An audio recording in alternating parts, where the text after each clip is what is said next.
السلام علیکم ورحمۃ اللہ وبرکاتہ۔ الحمد للہ رب العالمین وعلی آلہ واصحابہ اجمعین، اما بعد، اعوذ باللہ من الشیطان الرجیم، بسم اللہ الرحمن الرحیم۔ معزز ناظرین کرام، آج میں انشاءاللہ آپ کے بیچ میں تیسرا پارہ کی خلاصہ کلام لے کر آپ کے سامنے پیش خدمت ہوں۔ امید ہے کہ آپ لوگ اسے استفادہ اٹھائیں گے۔ یقیناً قرآن مجید کی آج جس پارے کی تلاوت کی گئی ہے وہ تیسرا پارہ ہے۔ اس پارے میں دو حصے ہیں، ایک سورہ بقرہ کی نصف آخر، دوسرا سورہ آل عمران کی نصف اول۔ پہلا حصہ سورہ بقرہ کی، جس کے اندر 3 باتیں بیان کی گئی ہیں۔ نمبر 1، 2 بڑی آیتیں ہیں۔ نمبر 2، 2 نبیوں کا تذکرہ ہے جس کا ذکر اللہ رب العالمین نے کیا ہے۔ نمبر 3، صدقہ اور سود کا ذکر آیا ہے۔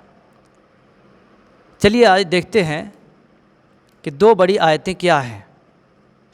ایک آیت آیت الکرسی ہے، جسے پوری دنیا جانتی ہے کہ آیت الکرسی کی کیا فضیلت ہے اور اس کے پڑھنے والوں کا کیا درجہ دین اسلام نے عطا فرمایا ہے۔ جو فضیلت ہے، جس کے اندر خصوصی طور پر یہ بات آئی ہے، اس میں 17 مرتبہ اللہ تبارک و تعالیٰ کا ذکر ہے۔ یہ سب سے بڑی خصوصیت ہے اس کی۔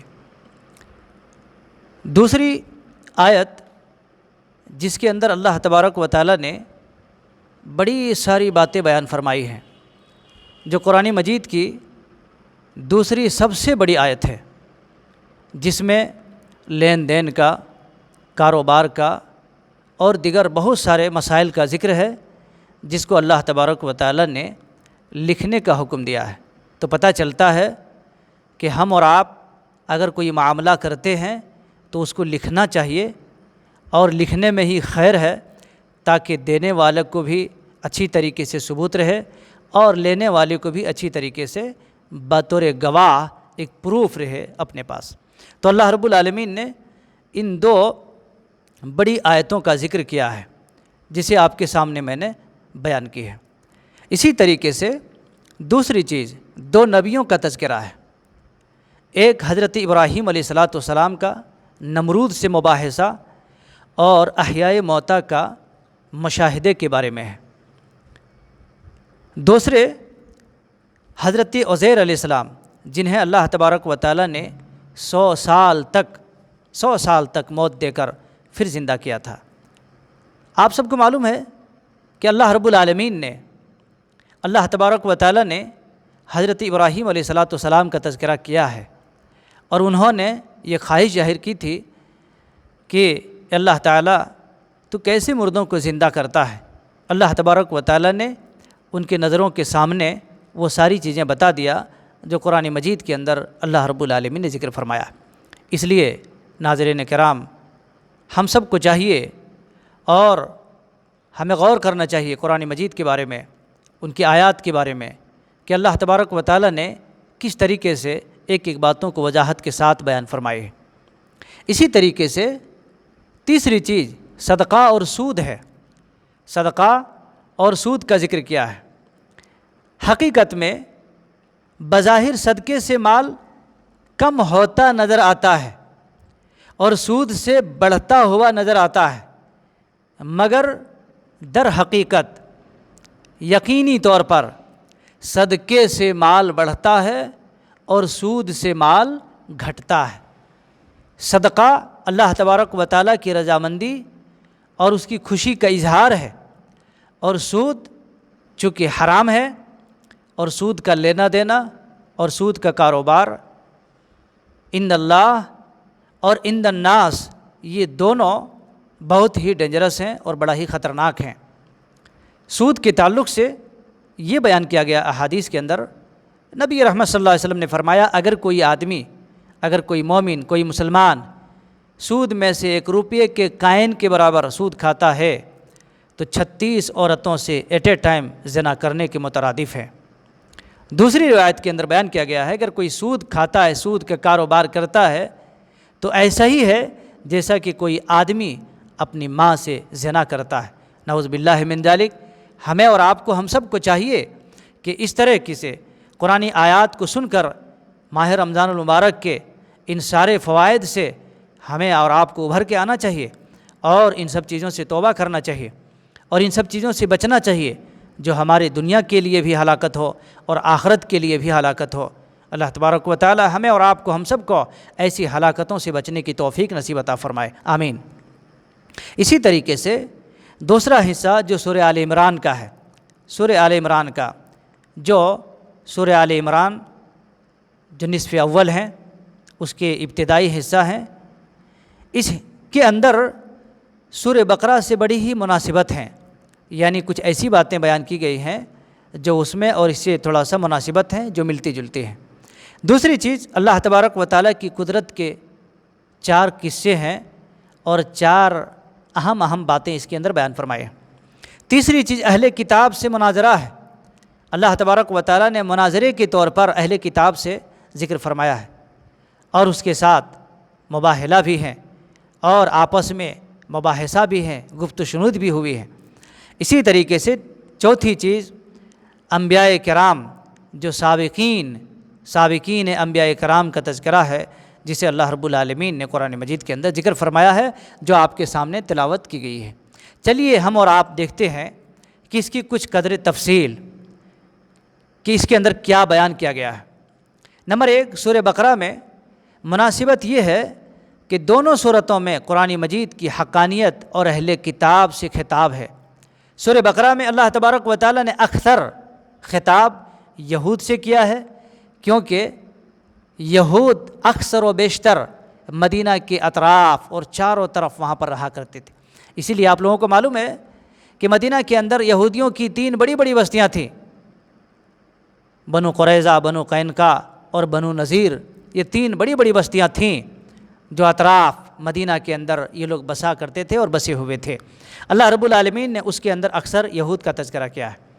اسی طریقے سے سورہ آل عمران میں اکثر و بیشتر نصرانیوں کا تذکرہ کیا ہے، نصارہ کا ذکر کیا ہے۔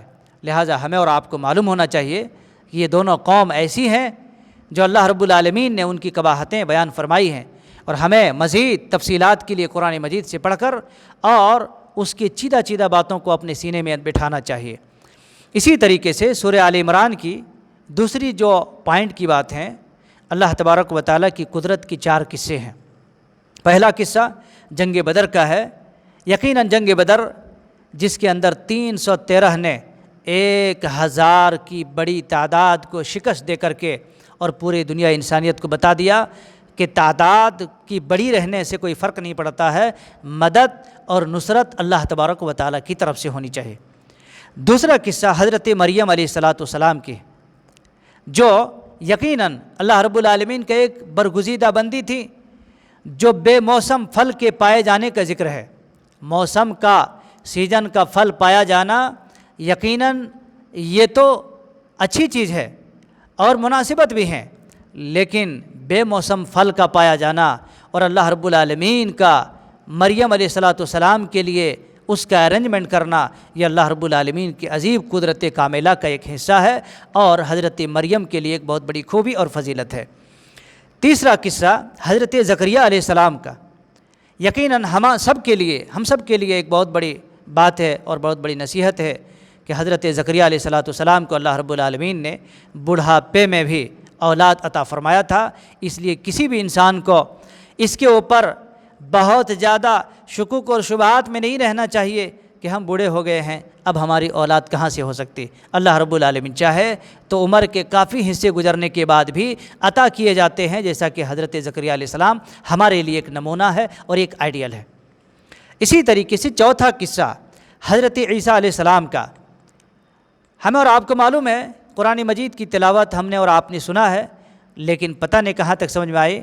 ایک ذکر یہ بھی آیا کہ حضرت عیسیٰ علیہ السلام کا بغیر باپ کے پیدا ہونے کا، باپ اور ماں رہنے کے بعد پیدا ہونا یہ تو قدرت کا ایک اہم حصہ ہے اور قدرت کی ایک اہم دلیل ہے، لیکن بغیر باپ کا پیدا ہونا یہ اللہ تبارک و تعالیٰ کی خاص انعام اور نعمت ہے جو حضرت عیسیٰ علیہ السلام کے ساتھ ہوا ہے، اور اللہ تبارک و تعالیٰ نے انہیں زندہ آسمان پر اٹھا لیا ہے، زندہ آسمان پر اٹھا لیا۔ وہ ابھی آسمان میں ہیں اور کیسا ہے وہ اللہ رب العالمین بہتر جانتا ہے۔ اسی طریقے سے تیسرا پوائنٹ مناظرے کی شکل میں ہوا ہے، جو آپس میں گفت و شنید ہوئی ہے، اس کے بارے میں ذکر ہے۔ اہل کتاب سے مناظرہ ہوا، پھر مباہلہ ہوا، اسی طریقے سے اپنے اہل و عیال کو کہا گیا کہ اپنے اہل و عیال کو لاؤ، میں اپنے اہل و عیال کو لاتا ہوں، پھر مل کر خشوع اور خضوع کے ساتھ اللہ تبارک و تعالیٰ سے دعا مانگتے ہیں کہ ہم میں سے جو جھوٹا ہے اس پر اللہ کی لعنت ہو۔ وہ تیار نہ ہوئے تو پھر مفاہمہ ہوا، یعنی آپس میں بات چیت ہوئی، ایسی بات کی دعوت دی گئی جو سب کو تسلیم ہو، اور وہ کلمہ لا الہ الا اللہ۔ میرے بھائیو، اللہ تبارک و تعالیٰ کی کتاب سے یہ بھی معلوم ہوتا ہے کہ کیسی کیسی ذکر اور کیسے کیسے تذکیر قرآن مجید کے اندر اللہ رب العالمین نے ذکر فرمایا ہے، جس سے ہمیں اور آپ کو اسے نصیحت حاصل کرنی چاہیے اور اسے اپنے اندر ایک سبق لینا چاہیے۔ چوتھی چیز، انبیاء سابقین سے عہد، سارے کے سارے انبیاء سابقین جو گزر چکے ہیں، اللہ تبارک و تعالیٰ نے تمام کے تمام انبیاء سے عہد لیا ہے کہ اس کے بعد جو نبی تمہارے پاس آئیں گے ان کی باتوں کے مانو گے، ان کے اوپر ایمان لاؤ گے، اور اس کے بعد اگر وہ تمہارے بعد آئیں تو وہ تمہاری امتیں اس پر ایمان لائیں۔ یقیناً اللہ تبارک و تعالیٰ نے سارے انبیاء سے اس طریقے سے عہد لیا ہے، وعدہ لیا ہے، اور میرے بھائیوں یہی وجہ ہے کہ اللہ تبارک و تعالیٰ نے ہمارے اور ہم سب کا آخری نبی محمد رسول اللہ صلی اللہ علیہ وسلم کو اللہ تبارک و تعالیٰ نے جب بیت المقدس کے اندر سارے انبیاء کو اکٹھا کیا، زندہ کیا، اور آپ نے سارے انبیاء کی نماز پڑھائی اور آپ سید الانبیاء کے نام سے جانے گئے۔ یہ چند باتیں تھیں اس تیسرے پارے کے اندر جو میں نے آپ کے سامنے سیدھا اور مختصر انداز میں نے پیش کی ہے۔ میں اللہ تبارک و تعالیٰ سے دعا کرتا ہوں کہ مولا کریم پاک پروردگار ہمیں اور آپ کو سننے سے زیادہ عمل کی توفیق عطا فرمائے، اور اسی طریقے سے قرآن مجید کو بار بار اپنی زبان مبارکہ سے تلاوت کرنے اور اس کے مطابق اپنی زندگی کو سدھارنے کی توفیق عطا فرمائے، اور انشاءاللہ العزیز یہ سلسلہ جاری ہے، آئندہ دیکھتے رہیے۔ انشاءاللہ ہم چوتھے پارے کے ساتھ آپ کی خدمت میں پیش کریں گے انشاءاللہ۔ فجزاکم اللہ، السلام علیکم ورحمۃ اللہ وبرکاتہ۔